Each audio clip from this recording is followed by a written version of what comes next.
Welcome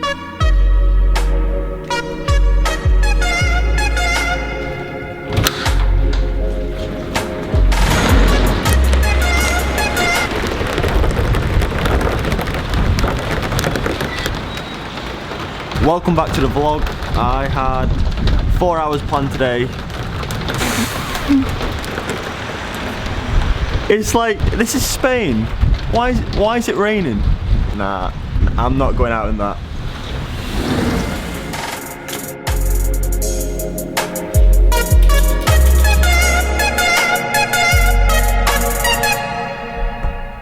That's one cool thing about staying where I'm currently staying with Brian is he's got a turbo trainer outside. Some days like today where it's just completely horrible outside, I can just go and jump on the trainer.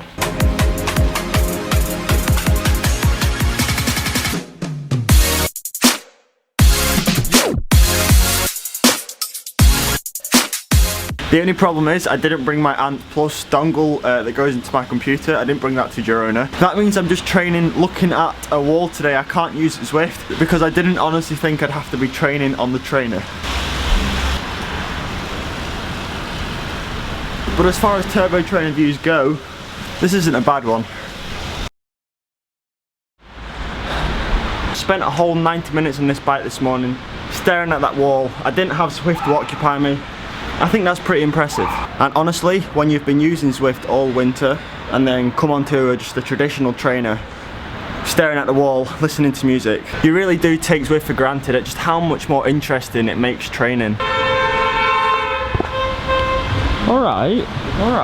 All this is all sweat, honestly. For lunch, I just made a tortilla baguette. I'm not sure if it's a Spanish tradition, but I know that here, tortilla baguettes are so popular. It's basically just a plain omelette inside a French baguette. Just try it. But what did we do today? Well, we were supposed to go out on the road for 4 hours, but it was really wet today. The roads here, when they're wet, they're just so slippy, and it's just so dangerous. To go out in heavy rain, it's quite sketchy. So I decided to just do a more specific session on the trainer. I did an hour and a half with 4 10-minute intervals at a threshold. It's a really good session, it's a really effective session, and we got some good work done.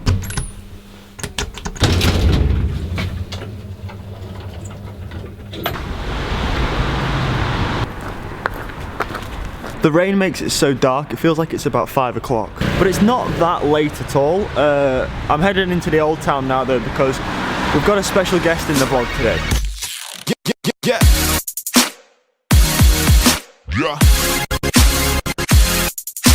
Ellen, you're recently back from Fuji where you picked up 8th. Mm-hmm. Happy with that result? How did the race go?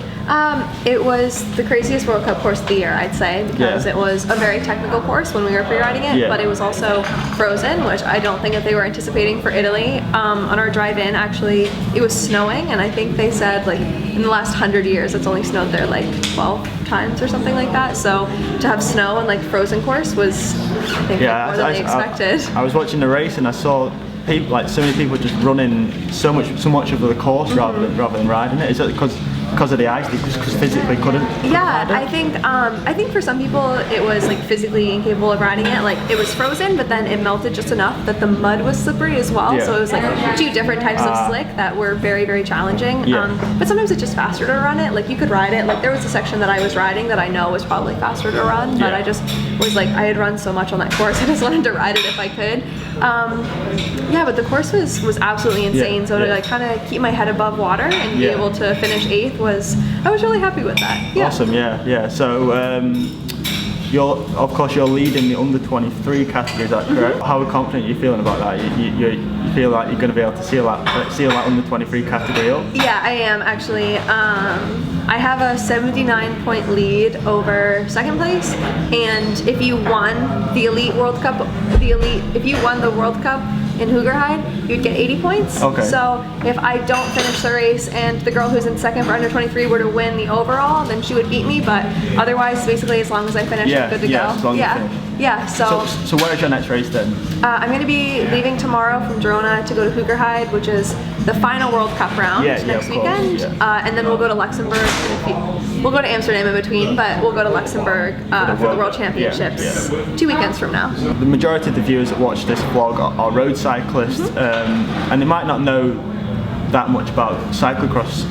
And in particular cyclocross training. So I noticed yesterday when I saw you with your bike, you had road tyres on. So what training do you do predominantly? Is it on the road? Is it on the gravel? Is it on the mountain bikes in a gym?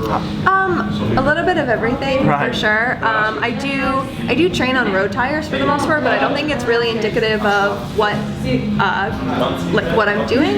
Even when I'm in Sittard, there are a lot of trails that I practice on, but I'm just riding my road tires because it's nice to be able to ride the road quickly, and it's good to practice kind of riding without good traction. For me, I think it keeps me on my toes. I do a lot of skills practice, maybe not so much now, because a lot of what I'm doing is just recovering and resting between really hard events that make me very tired. But yeah, I ride skills and trails and stuff like that all the time. Not the mountain bike so much in season, because I want to be able to ride whatever my cross bike can handle.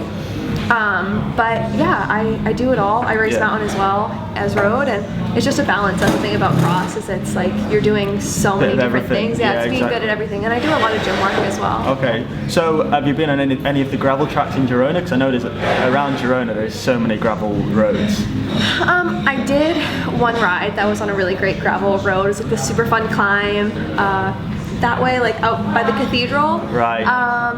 And I did that today actually, which was funny that I chose today to go on a dirt road ride, but I didn't really get to do a lot of adventuring. We got here late on Monday, so we just did a quick ride, and ever since I've been did a lot of hill intervals on Les Angels. Oh, Els Angels. Els Angels. Yeah. So since then I did 3 days riding that, so I didn't really get to do a bunch of adventuring, but I'm looking forward to coming back at some point and really getting to adventure around instead of just sort of do the safe route, because like I said, we only had 4 good rides.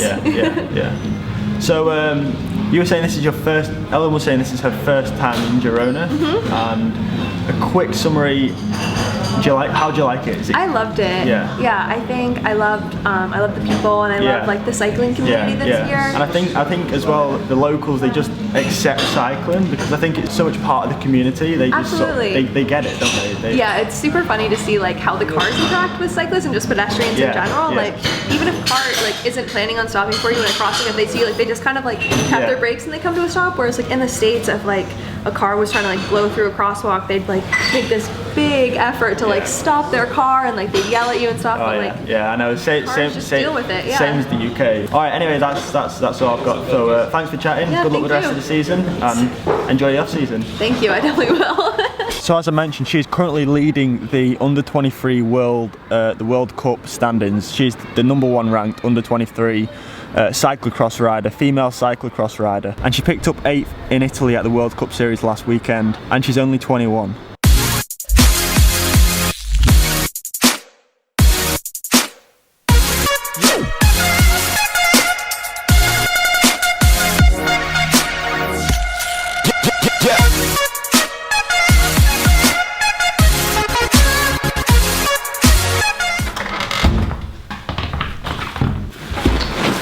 Called in at the supermarket on the way home to get some dinner. You'll never guess what's on tonight's menu. Spaghetti bolognese. I reckon I could, I'm pretty sure I could live off that. And it looks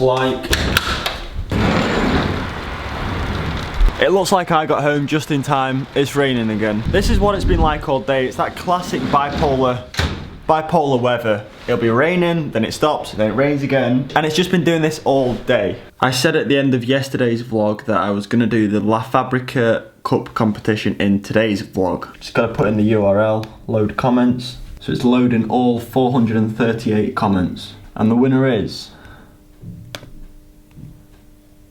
AABB. Congratulations AABB, you're the first winner of a La Fabrica mug. If you could comment down below your email address so I can email you and we can sort out the mug. The comments are loading again.